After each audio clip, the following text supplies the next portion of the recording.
சித்ரா பௌர்ணமி. யமலோகத்தில் சித்திரகுப்தரும் யமதர்மரும் ஒன்றா உட்காந்து மனிதர்களோட பாவ புண்ணியங்களை கணக்கு பார்க்குறதா ஒரு ஐதீகம் இருக்கு. அப்படி ஒரு நாள் 2 பேர் கணக்கு பார்க்கும்போது யமதர்மர் சித்திரகுப்தர்கிட்ட ஒரு கேள்வி கேட்டார். குரங்கிலிருந்து சிந்தனை பெற்று மனுஷனாக மாறினதுக்கப்புறம் இந்த மனிதன் உலகையே பால்படுத்திட்டு இருக்கான். இவனை எப்படி மறுபடியும் குரங்கா மாற்றுறது அப்படின்னு சித்திரகுப்தன் கிட்ட கேட்டார். சித்திரகுப்தன் சொன்னார், பிரபு, நாம் எதுவும் பண்ண தேவையில்லை. மனிதர்களே அதுக்கான வழியை தேடிக்கிட்டு இருக்காங்க. எந்த மனிதன் போதை பழக்கத்துக்கு அடிமையாகிறானோ அவன் தன்னோட சிந்திக்கும் திறனை இழந்து கொஞ்சம் கொஞ்சமாக குரங்கா மாறிக்கிட்டு வரான். குரங்கா மாறதை பார்த்த இன்னொரு மனிதன் அதை பார்த்து திருந்தாமல் மறுபடியும் அவன் குரங்கா மாறுறதுக்கு அவனும் ட்ரை பண்ணிக்கிட்டே இருக்கான். நீங்கள் கவலைப்படாதீங்க பிரபு, போதை பழக்கம் மனிதர்களை எளிமையாக குரங்கா மாற்றிடுது. ஆனால் இந்த உலகத்தை காப்பாற்றணும் அப்படின்னா நிச்சயமாக இந்த மனித இனமே இந்த பூமியில் இருக்கக்கூடாது. அதுக்கு ஒரு வழி இருக்குது, நான் சொல்லவா அப்படின்னு சித்திரகுப்தன் கேட்டார். யமதர்மன், சொல்லு சித்திரகுப்தா அப்படின்னாரு. மனிதன்கிட்ட இருக்கக்கூடிய உழைப்பை மட்டும் நம்ம எடுத்துட்டோம் அப்படின்னா அவன் உழைக்காமல் இருக்கிறதுனால சோம்பேறியாகி சிந்திக்கும் திறனை இழந்து கூடிய சீக்கிரத்தில் அவன் தற்கொலைக்கு முயன்று தற்கொலை பண்ணிக்கிடுவான். கூடிய சீக்கிரத்திலேயே இந்த உலகத்தில் மனித இனம் அப்படிங்கிற ஒன்று இல்லாமையே போயிடும். இன்றைக்கி இந்த உலகத்தில் மனித இனம் செழிப்பாக இருக்குதுன்னா அதுக்கு முக்கியமான காரணம் மனிதர்களுடைய உழைப்பு மட்டும்தான். அந்த உழைப்பை பறைசாற்றுறதுக்காண்டி தான் இன்றைக்கி உலகம் முழுவதும் உழைப்பாளர்கள் ஒற்றுமை தினத்தை நாம் இன்றைக்கி கொண்டாடிட்டு இருக்கோம். இந்த தினம் எப்போ இருந்து ஆரம்பிச்சிச்சு அப்படிங்கிறத இந்த வீடியோவில் நான் உங்களுக்கு சொல்கிறேன். தெரிஞ்சவங்க அசை போடுங்க, தெரியாதவங்க தெரிஞ்சுக்கோங்க. நாம் இன்றைக்கி 8 மணி நேரம் நிம்மதியாக வேலை பார்க்குறோம். ஆனால் ஒரு காலத்தில் அது அப்படி கிடையாது. தொழிற்சாலைகள் அப்படின்னாலே அது நரகத்தோட மறு உருவம், சாத்தானோட ஒரு குடில், இருட்டோட மறு உருவம்.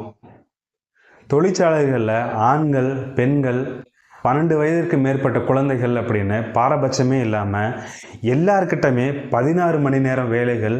அவங்கக்கிட்ட இருந்து அவங்களோட உழைப்பை ஜூஸ் மாதிரி பொழிஞ்சிட்டு பெரும் சக்கையை மட்டும் தொழிற்சாலைகள் வெளியே அனுப்பிட்டு இருந்தாங்க. அப்படி இருக்கும்போது எல்லா தொழிலாளர்கள்கிட்டையுமே ஒரு காமனான ஒரு கோரிக்கை வந்துச்சு. அது என்ன அப்படின்னா, 8 மணி நேரம் வேலை, 8 மணி நேரம் ஓய்வு, 8 மணி நேரம் எனக்கானது. இந்த ஒரு ஆள்கிட்ட எழுந்த இந்த கோரிக்கை ஒவ்வொரு தொழிலாளர்கள்கிட்டையுமே போக ஆரம்பித்து ஒரு மிகப்பெரிய இயக்கமாக மாறுச்சு. மே 1, 1886 இந்த கோரிக்கையை நிறைவேற்றணும் அப்படின்னு பல தொழிலாளர்கள் தொழிற்சாலைக்கு வேலைக்கு போகாமல் வேலை நிறுத்தத்தில் ஈடுபட்டு தொடர்ச்சியாக போராடிக்கிட்டு இருந்தாங்க. இதோட மெயின் இடமா அமெரிக்காவில் இருக்கக்கூடிய சிக்காகோ மாநகரத்தில் மே 4 எல்லா தொழிலாளர்களுமே அங்கே இருக்கக்கூடிய ஹே மார்க்கெட் அப்படிங்கிற ஒரு இடத்துல கூடுறாங்க. தொழிலாளர்களை கட்டுப்படுத்த நினச்ச அரசாங்கம் காவலாளிகள் மேலே பெட்ரோல் குண்டுகள் போட்டுட்டாங்க அப்படின்னு ஒரு பொய்யை சொல்லி அங்கே இருக்கக்கூடிய அத்தனை தொழிலாளர்கள் மேலும் தாக்குதல் நடத்துகிறாங்க. ஏராளமான தொழிலாளர்கள் உயிரிழக்கிறாங்க, பல தொழிலாளர்கள் பலத்த காயமடைகிறாங்க. இந்த அடிதடிக்கு முக்கியமான காரணமே காவலாளிகள் மேலே பெட்ரோல் குண்டு வீசினது தான் அப்படின்னு சொல்லி இதற்கு காரணமான 8 தொழிற்சங்கத்தோட தலைவர்களை கைது பண்ணுறாங்க. அதில் 4 பேரை தூக்கில் போடவும் செய்கிறாங்க. அவங்களுக்கு பேர் ஹே மார்க்கெட் டீ மார்ட்டியர்ஸ், அதாவது ஹே மார்க்கெட்டில் பலியானோர் அப்படின்னு அவங்களுக்கு பேர். இது நடந்து சரியாக 3 வருஷத்துக்கு அப்புறம் பாரிஸில் முதல் உலக சோசலிச மாநாடு நடக்குது. அங்கே கூடின பல தொழிற்சங்க அமைப்புகள் நிச்சயமாக தொழிலாளர்களுக்கு 8 மணி நேர வேலையும் அது போராடினவங்களுக்கான நினைவேந்தலும் தொழிலாளர்களுக்கான ஒற்றுமையான ஒரு நாளாகவும் இந்த நாள் இருக்கணும் அப்படின்னு மே 1 உலக தொழிலாளர்களின் ஒற்றுமை நாள் அப்படின்னு ஒரு பிரகடனத்தை அங்கே பண்ணுறாங்க. இது அங்கே இருக்கக்கூடிய ஐரோப்பிய நாடுகளில் மட்டும் இல்லாமல் ஆப்பிரிக்க நாட்டில் பரவுது, அமெரிக்காவில் பரவுது, ஆசியாலையும் பரவுது.